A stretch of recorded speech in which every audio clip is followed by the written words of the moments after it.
Hello, good evening. Welcome to the Planning Commission Commissioners Meeting for the month of April. I will call the meeting to order at 6:01. Can I get a roll call? Chair Savala, Here. Vice Chair Kivas. Here. Commissioner Garcia. Here. Commissioner Gallardo. Here. Commissioner Mendoza. Here. Thank you. Can we all rise for the Pledge of Allegiance?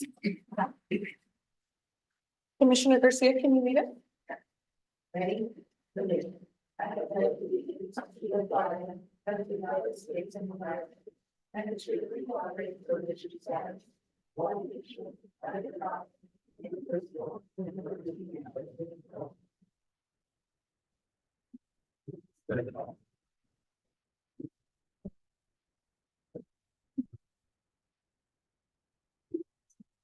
We're going to move on to D, public comments from the audience regarding items not on the agenda.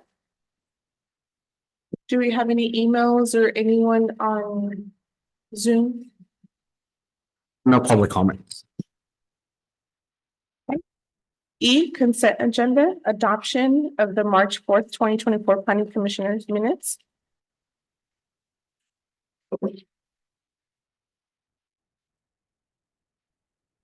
Move to approve the March 4, 2024 Planning Commission minute. Do I have a second? All in favor? F, public hearings, we have none. G, other businesses. Annual progress report for 2023. Can I get a staff report?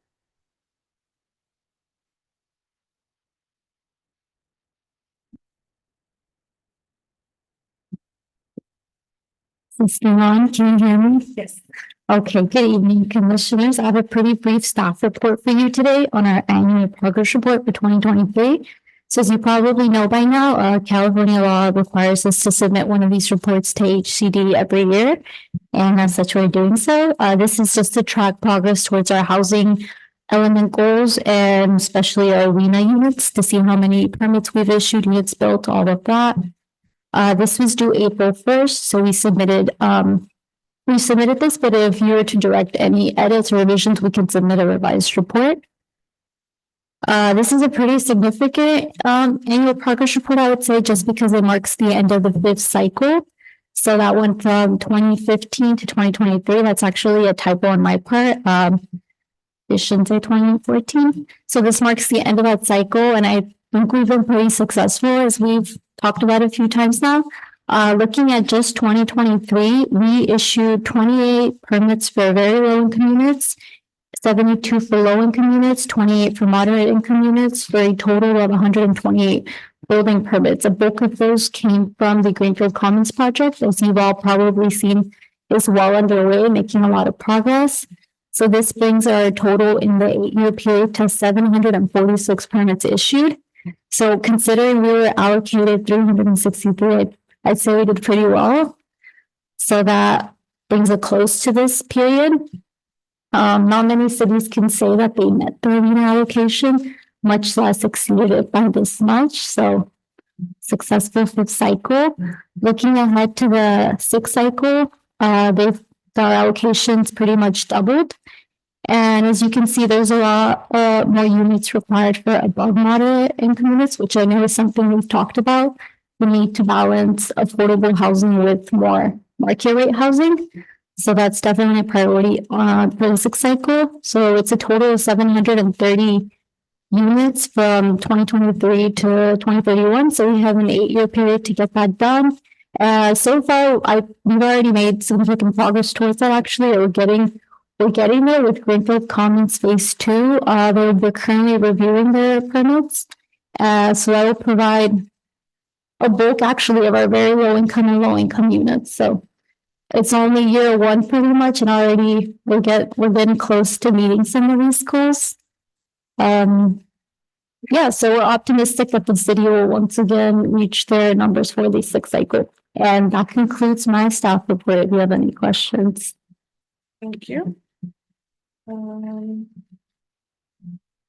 going to open up public comments. Do we have any public comments? No public comments. I'm going to close public comments. Now I'm going to open it up for planning commission discussion and comments. Commissioner Garcia. Okay, I'll start. Thank you, Ms. Mesa, for your report. I'm not positive on this, but when we attended the Planning Commissioners Academy, I want to say that during the legislative update, which was the last presentation, and he went through it really fast, so it's like, but there are handouts, and I'm happy to print that for you. But I could swear in one of our topics that they were saying there's some component for carryover. If you meet your needs, that they're gonna start acknowledging that and, you know, maybe carry it over to the next cycle. Yeah. I mean, because since we're such overachievers, you know, it might be beneficial to look into that. Great point, yeah. Yeah. We'll share those handouts with us. Thank you.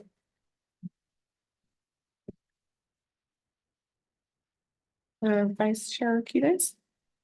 Yeah, I had a gentleman approach me because he's looking at putting a new roof on his house.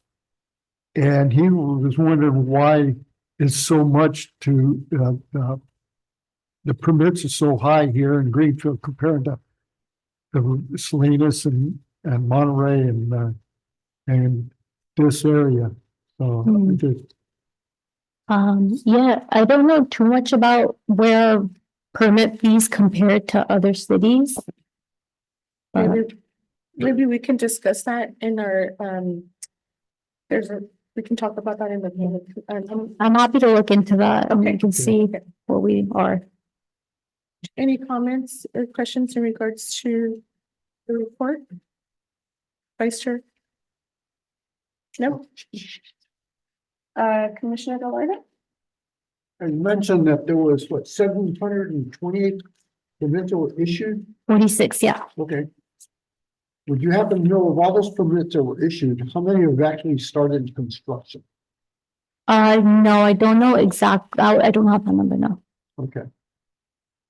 All right, that's it. Yeah, thank you. Thank you. Commissioner Mendoza? No. Thank you. I don't have any comments. I think that's it. Great. Thank you. Thank you.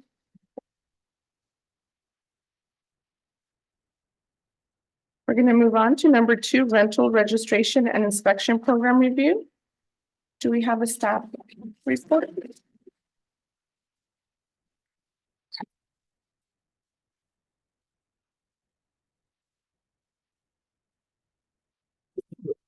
Excuse me. Madam Chairman of the Planning Commission. This particular item this evening is in preparation for a draft ordinance that will bring back to the Planning Commission next month. So I wanted to emphasize those conceptual.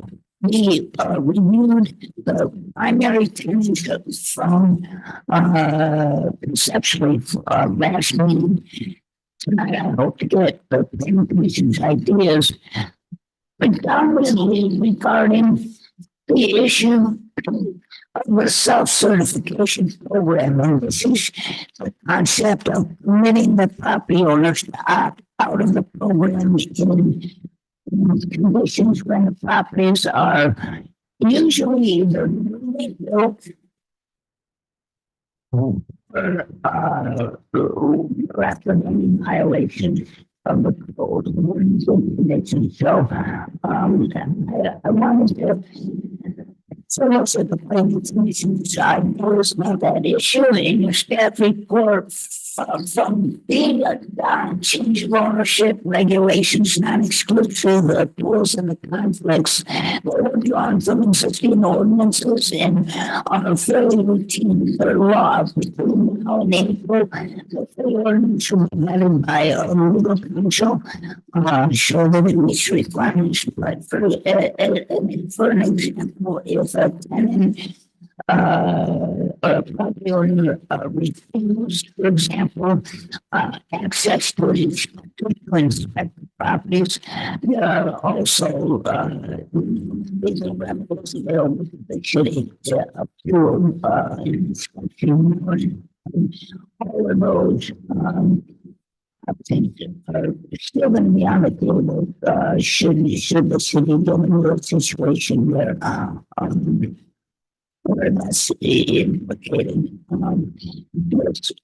This ordinance is concerned to invite a number of challenges or problems in the community. If we begin with asking the residents, rental landlords basically to obtain a business license to rent out their properties that can go from, excuse me, business licensure to registering all of the rental properties. As we discussed in our last meeting, there could be a formidable ask, you know, what do we do when registers or members, that sort of thing. We'll see how that plays out for the city council. But for our purposes, we wanted to an ordinance that gave a resident of the option to say, look, I am maybe a decades history of a few rental properties and they're all in stable conditions. So the first section in the staff report talks about a self-certification program. The details are malleable depending on what the city council and the planning commission in it. We have proposed from the city of Santa Cruz that for qualifying participants, the number of inspections would be limited to 20% of the rental units, or if, let's say, a member had 3 units, only 1 being inspected, and then the remaining 3 years. Properties are self-certified themselves that they are compliant. They themselves would have to fill out a check sheet really that covers the interior, the exterior issues like electrical, is the water heater, installed properly. That kind of those kind of issues, because again, I would remind the planning commission that the focus for this ordinance really is health and safety issues, and some of these minor matters just are not going to rise to that level of health and safety to recurring inspections and recurring fees for property owners. Is pushed back against conditions of overcrowding and inhabitable spaces that will be rented out to people. That's what the focus is. So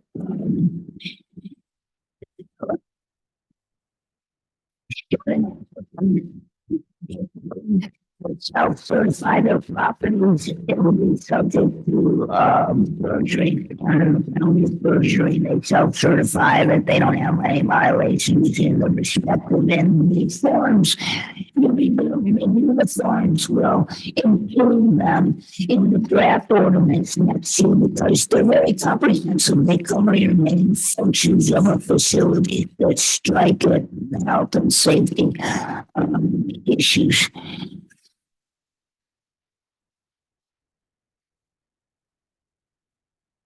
In order to maintain eligibility for a self-certification program, a property owner or an operator, for example, a management company, properties, they must keep their annual self-inspection sheets for a minimum of 3 years and be available for review by either director or designated community development department. Required to achieve a minimum standards listed on the self-certification program checklist. And that self-certification amounts to the owner self-certifying that they're not in violation of any of the codes, the zoning code or the health and safety codes.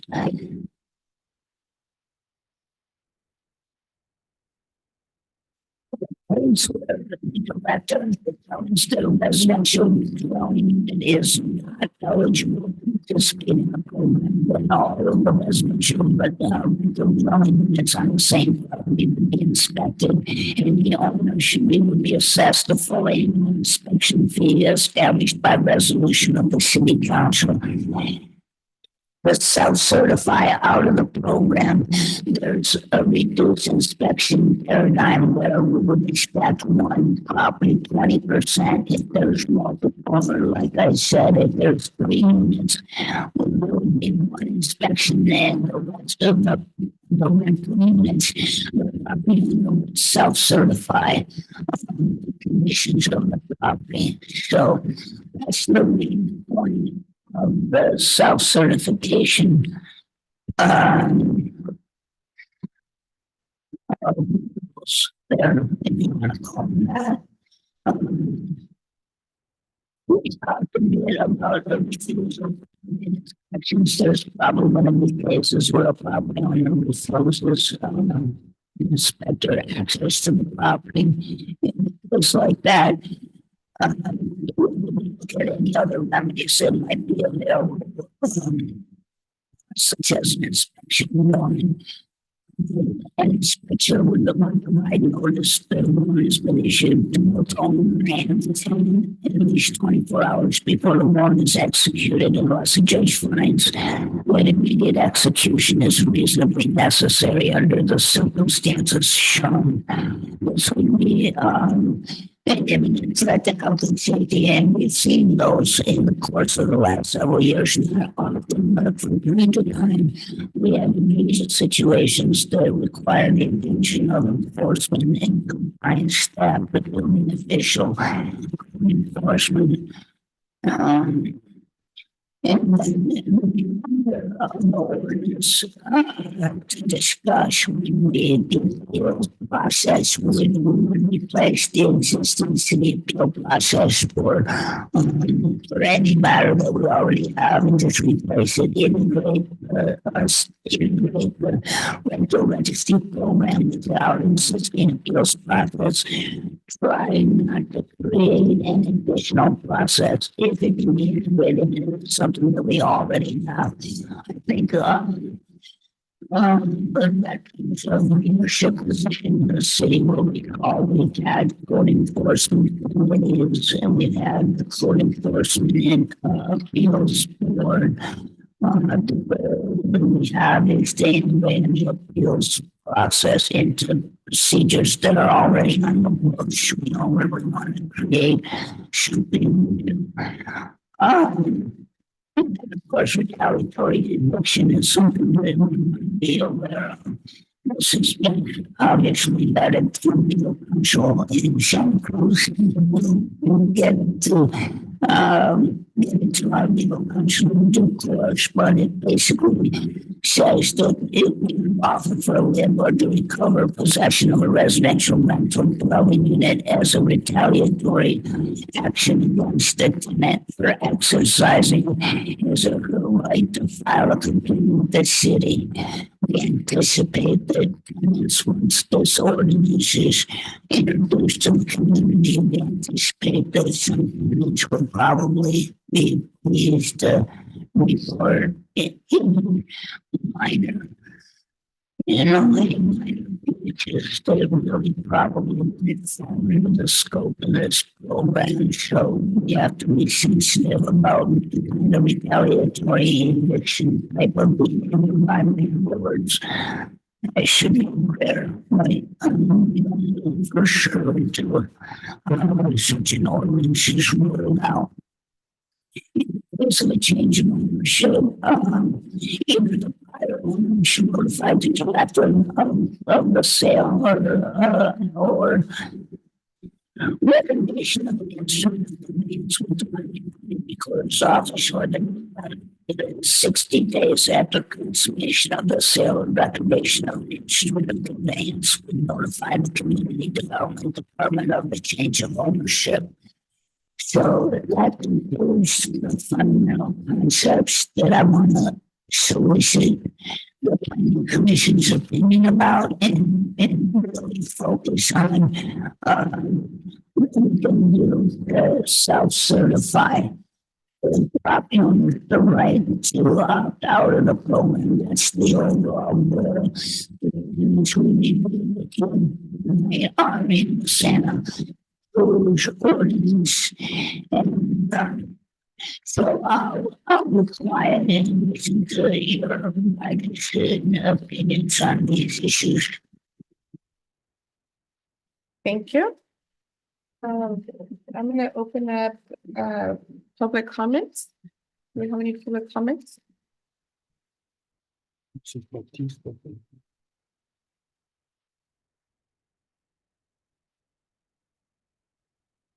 Good evening, Jessica Batista. I was hoping you guys would go first, actually. I think it's kind of better that way. So I understand that you're barely at the beginning phases and I hear opting out, trying to figure out how owners will opt out. But I guess my concern is, and I think a lot of what we see can be corrected if code enforcement just targeted the issues and codes that are already on the books. Like obviously parking all the way up to your front door is a violation. That can be taken care of right away. Storing appliances or old couches outside as lawn, stuff, that's an aesthetic. And I think that that's probably something that you should implement because that's at a lot of rental homes now. The refrigerator doesn't work and it stays parked in the driveway for months and months at a time. But those are type of things that, parking on the lawns, weeding, abatement, fire hazards, health and safety code violations. If we just targeted that, I think you would clean up a lot. In the rental registry, I don't know, everyone has an issue about this, but limiting vehicles at a home, if you're going to rent it, or the city should implement some sort of parking permit. If your rental has 6, 7, 8 cars and you're going to be taking up multiple things on the street, then it should be something that the city should have as some sort of an income, because a lot of people just leave vehicles stored. So your 3-day of leaving a vehicle in front, you should also probably rewrite that municipal code that you already have, because I think it keeps your code enforcement with one arm behind their back. So a person comes out, they just creep the car forward, but it never gets moved. It's basically being stored on the street.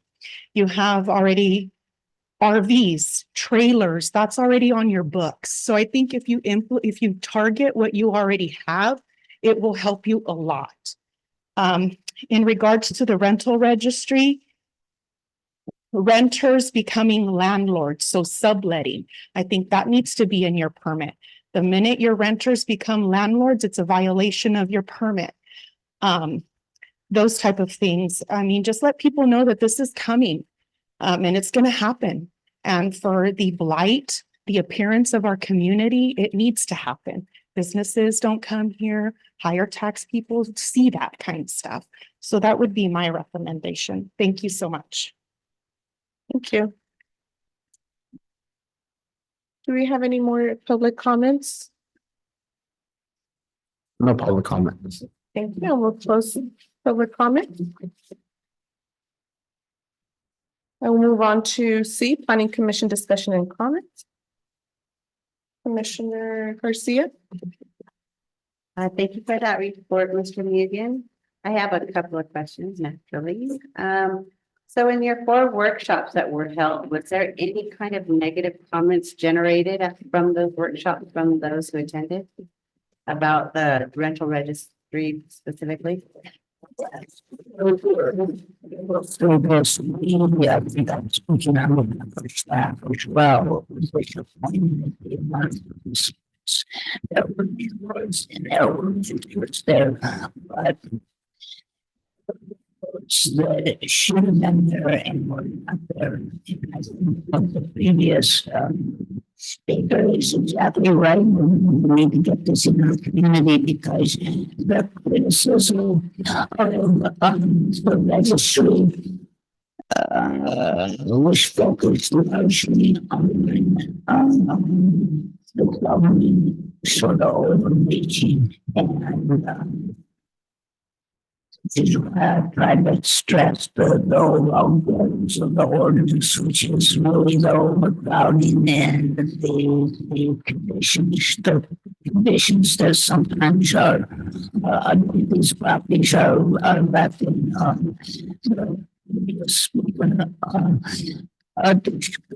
subletting and in most cases we should negotiate with our health and safety, our own staff and building officials and the state law is indicated because there's no location in all of these cases. There was subletting going on. And, it's a real problem. And we should try and do more because we should try and bring the property owner accountable. As sometimes idea was going on the property. And it's hard for us to say, oh, yes, you had number 3 people in your property. It was tricky. Okay, thank you for that. So on the self-certification and the properties that are exempted for a period of time, I think you said up to 3 years. In the meantime, what if that property does fall into disarray where it does need to be addressed? How are you going to, I think we need to have a catch-all. Is that going to be based on a community complaint or the code enforcement drive-by, or maybe even the tenant? Something unsafe in their dwelling that they want to report. Well, let's see. How we get that information is defined, whether it's through inspection or code enforcement or it's not real clear in the tenants that we've read in other ordinances. Conceptually, though, should a property that is in the program be found to be in violation of some of the codes that would not permit them to remain in the program, the thought was to give them a time period to fix the problem before they're terminated from the program. And if the problem is not fixed in 30 days or 60 days or whatever it may be, at that time, we sever their participation in the program. And, the subject of full inspections and the fees of the registry. Okay, and lastly, I would like to thank Ms. Batista for her comment on subletting. I think that if we can address that here, we should, but I would also like to know if we can address squatters. Squatters, because that seems to be an increasing issue. And I know there's certain rights that they're taking advantage of, but how can we protect the homeowner if we can from a situation where squatters have moved in and are squatters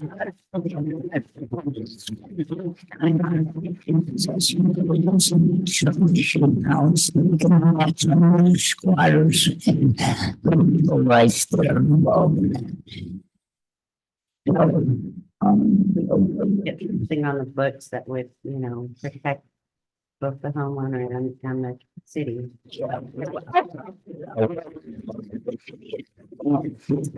Ideas about how we can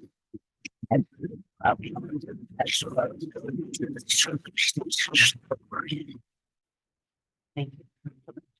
Thank you. Vice Chair Curtis? We only have a couple of issues. One is the parking scheme is getting real bad now. that the farm workers are back in town. And the people parking in the handicap area around the corners. People who have, they have to have a wheelchair or something like that. They can't get down and across the street because cars are parked in the corner. And that's an issue, it's really an issue there. There's just no room to park any place anymore. I know that, that's one of the issues I had.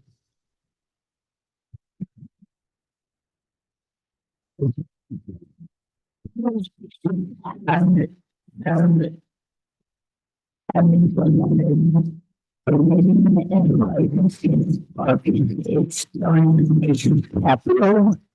It would be quite a, it would be quite a program that would take place in our community. Flat out parking permits for those finite publications that are involved.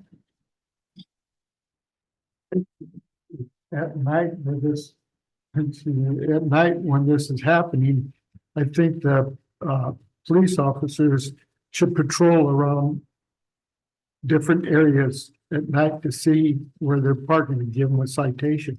That's one thing that might stop them.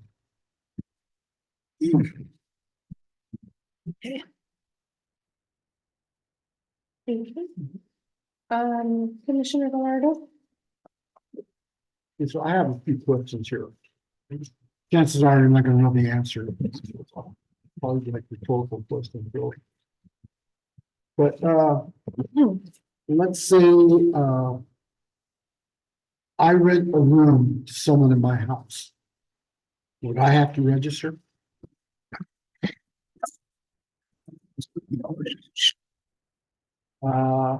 Okay, so this is a comment and not a question. If a landlord is gonna make a major improvement in the house, I think, the city should be able to go in there and check it out that it's all done properly, especially when it comes to like water heaters or central heating or stuff like that.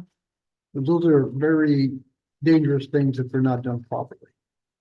I mean, I know that from the past where I've discussed this previously where people died because of water heaters, several people died because of that. Yeah, but I'm in complete agreement with Mrs. Batista about the code enforcement. And I think up here, I think when we have a general consensus that code enforcement needs to do a lot more, they need to step up. I mean, it's like, over on the corner of 2nd Street and, there was a car there that sat there for months. They had 2 yellow tags that had been tagged and the car still sat there. And finally, after about, it must have been 3 or 4 months at minimum. All they did was they moved the car around the corner. And it's just sitting there now with flat tires. That's all they do. And I realize that from my perspective, code enforcement needs to do a lot more. Instead of just driving around, more often than not, there's 2 young ladies, all they're doing is driving around in that white truck, and from my perspective, they're not doing very much. I mean, I see, again, when Mrs. Batista just addressed about cars that park right up into the front window. And there are cars just in my area. I mean, there's cars that are parked on top of the lawn where there used to be a lawn. And I mean, that's one of the violations. You cannot park on dirt. You can park on the side of your house or your side of your driveway as long as it's paved, but you're not allowed to park on dirt. I don't know what code it is, but I know it's in there. And again, I mean, it's like maybe it's not within our purview to tell code enforcement what to do, but they need to step up. And then as far as the landlords kind of taking charge of their own stuff. I mean, you're gonna do it by the honor system. The honor system doesn't always work. From my perspective, let's say, like you just addressed, that if someone has 3 properties, all you gotta do is inspect one, right? Is that correct? I think before, when they register, they need to inspect all 3. Yeah, because, okay, so it's like, you have one that looks really good, and then the other 2, it's like, oh, wow, you don't even wanna go close to it. You know, and especially if they have a violation in one of their units, you should be able to look at all 3. Because if one's bad, chances are the others are gonna be bad. Yeah, I think there's a lot of things that as far as being able to enforce things once they register. And those things need to be addressed because, I mean, in reality, we're not out to punish landlords by any means. We're out there to protect the tenants. The landlords have rights, but so do the tenants. And there's been numerous times that I know of where tenants are afraid to say anything because they're threatened. And that's the only place they have. And I know of a family that was, they told the landlord they were gonna go and report him to whoever. And he told them that he would call INS on him, having before. You know, so yeah, fear is a big factor. So, yeah, once we figure this out, how it's gonna work, I think it's gonna be beneficial to the whole community. Yeah. Yeah, that's all I got. Thank you. Commissioner Mendoza. You mentioned some of these homes, if they're newer than what year, and then they don't have to register, or I can't remember. That was in the it was 5 years, 5 or 10 years. so if the home was built within the last 10 years. Okay. It was a pretty reasonable time, if I recall. I can't remember what it was, but As far as owner occupied property, if I build a ADU, that's not, that wouldn't be inspected because it's owner occupied. And obviously other cities are doing this, right? Do we have any data from that? How many register? Is there a percentage of landlords that register compared to what they feel or they think that they have as far as rentals go?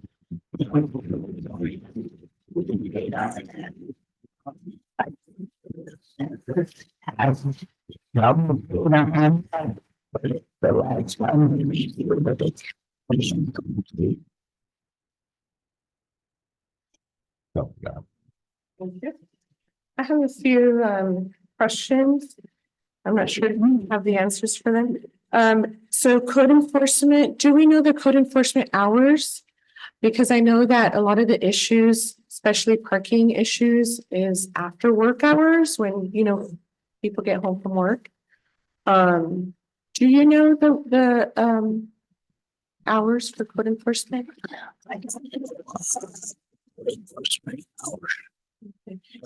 Do you know how many code enforcement officers we have? That's how we should be at 4 positions. They're all filled by somebody knowledge.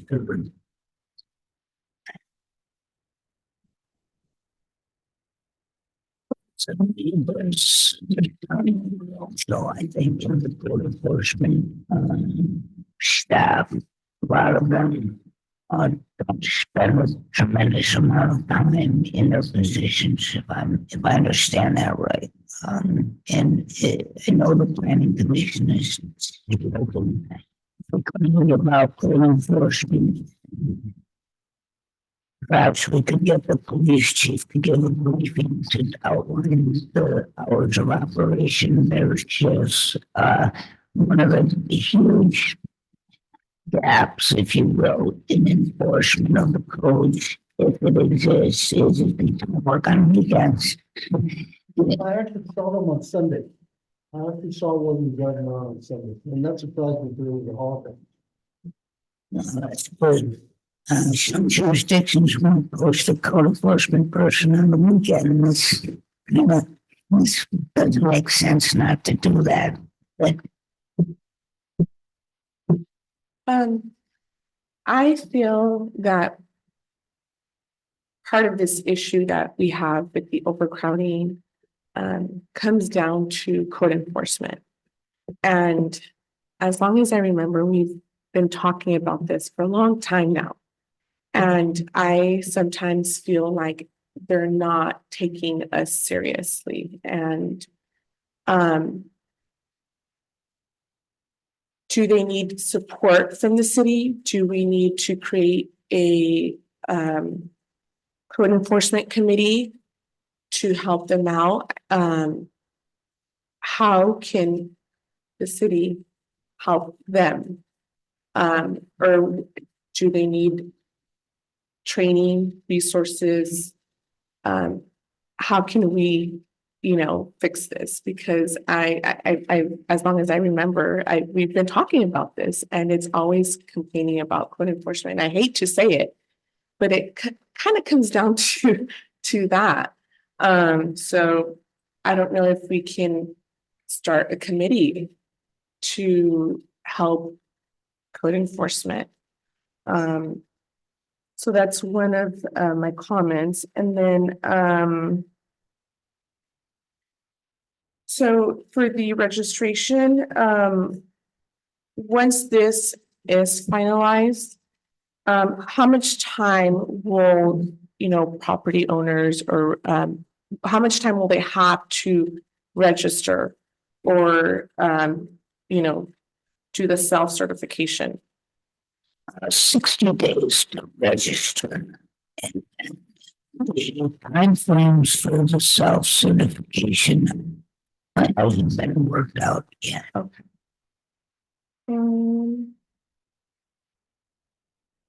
Also, participation. I always say this, this is I think a pretty important topic that we're discussing right now.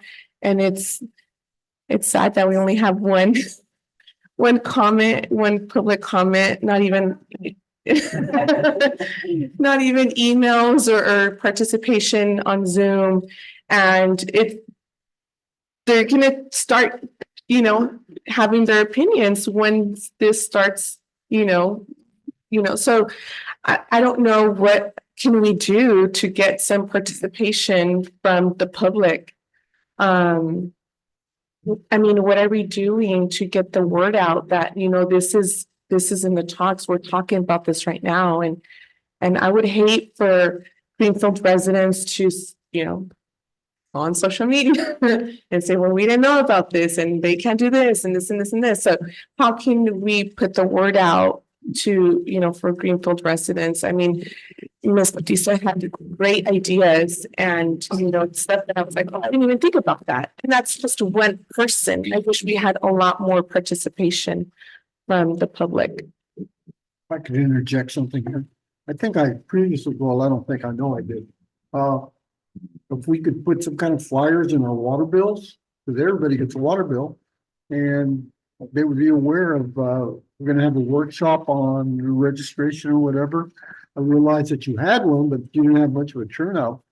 But maybe most of the people don't know. And I think, if I remember correctly, what's the percentage of the rentals here in Greenfield? Are we like at 65, 70% homes are rentals? I'm sorry? Yeah, but that would be food for thought. Put it in the water bills, and maybe we get a more response. Anyone else have any more comments? I would just add that, when I know this isn't really it is kind of related to code enforcement. But, if there's a complaint that you have, the way to get it addressed is to call the non-emergency line and report it, and they will get out there and get on it. So you might want to pass that on to somebody who's upset with a car parked with flat tires. I've seen it happen. And it's 385, 8311.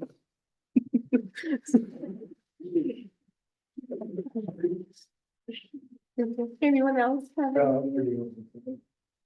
I know that the code enforcement don't work on the weekend and also the animal control. We had an issue last week on a Saturday where a coyote was in the was roaming around the streets over here. And Mrs. Batista had a call to say it took a long time before even a police officer came out to look and check. So we're getting wild animals around again because this coyote was roaming the streets. And he went into the park where there was children there and stuff like that, but he was looking to get out of the city because he jumped the wall to get out. But yeah, that was surprising because we're outside talking and all of a sudden here comes a coyote walking by. I think we do have animal control on the weekends. If I may. We do. I'm sorry. Oh, Are we? thank you, Commissioner Day. Just, I'm sure the public would love to comment on the animal control and code enforcement in relation to that, but just for sake of, staying on the agenda. Okay. Yeah, no problem. It's amateurish. I see animal control more than I see anybody else. Well, we were told that day that there were no animal Okay, control. so Commissioners, I would just like to just put a reminder that that is not on the agenda at this time, but it is worthy of consideration for the next meeting. Thank you. thank you. All right, any more comments in regards to registration? Yep. All right. I will close planning commission discussion and comment. We're gonna move on to H, comments from planning commission and staff. Commissioner Garcia. I'm starting to my right today. Well, I just want to once again, thank you for allowing us to attend the Planning Commissioners Academy down in Long Beach. It was very informative.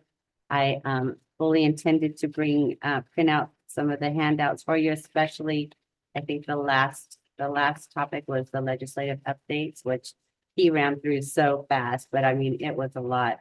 And what I learned from that is Cal Cities really does lobby and go after a lot of issues that we're all concerned about. And I was also surprised to hear that the other cities there have the same, concerns about losing local control and, there's steps to try to fight that. So it was very interesting and thanks again. Thank you.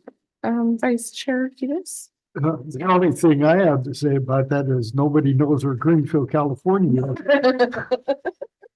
I go, don't you ever go down 101? You go right past, but no one knew where Greenfield was.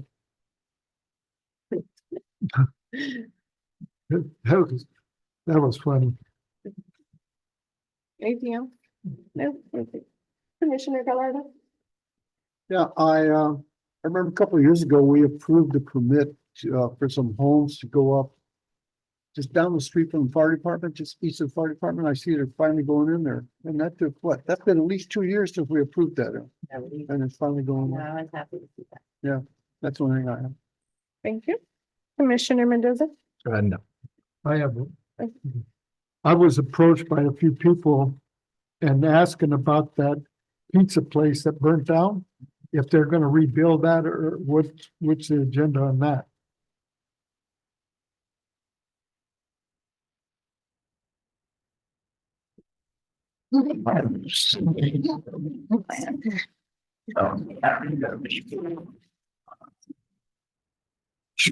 Out of our shoreline. Yeah, because I was approached by some people about that. I told them I would check on them, see. All right. Thank you. So I also wanted to thank the city for allowing us to attend the Planning Commissioners Academy. It was a really good academy. I was really surprised, we had training from, our attorney, and a lot of the stuff that was, given to us already was also part of the academy. So it was good to know that, our city, does that for us. Not a lot of other cities, had the training from legal, so it was nice. Yeah, and so maybe next time Commissioner Gallardo and Commissioner Mendoza can attend because it was a really, really good academy. I learned a lot, so Yeah. And next year is gonna be in Sonoma. Yeah. All right. Okay, that's all I got. All right, well, Try to get home faster than I did. all right, well, thank you for that. I will, if that's it. Yeah, do you have anything to add? I'm sure, participating in the ICSC that was in Monterey, we're still downloading. That was several companies.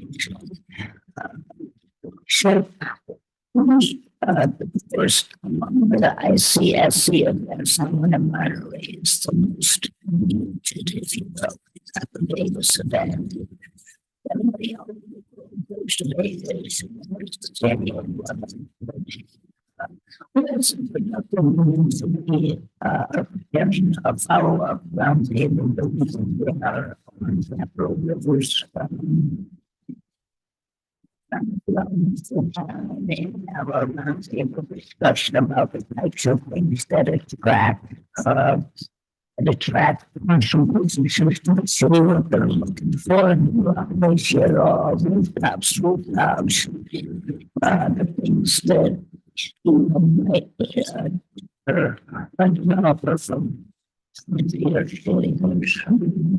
those issues as well. So, which are very productive. Unfortunately, there were a number of officials from the city with us there and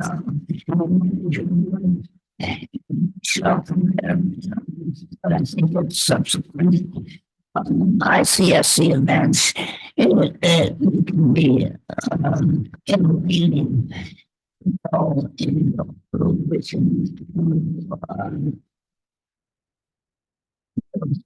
I guess set up shop there. All right, thank you. All right, well, if we don't have any. Yeah. If you have nothing with the annual forum, something good, to please turn that in as soon as possible. You're gonna have to steps and. Turn right in on the first. Sure, if I may suggest, there's some training requirements that I think also we should handle those if you are, if you still need to do some training. The city's insurance purposes. Thank you. I will adjourn at 6:53. Thank you. What kind?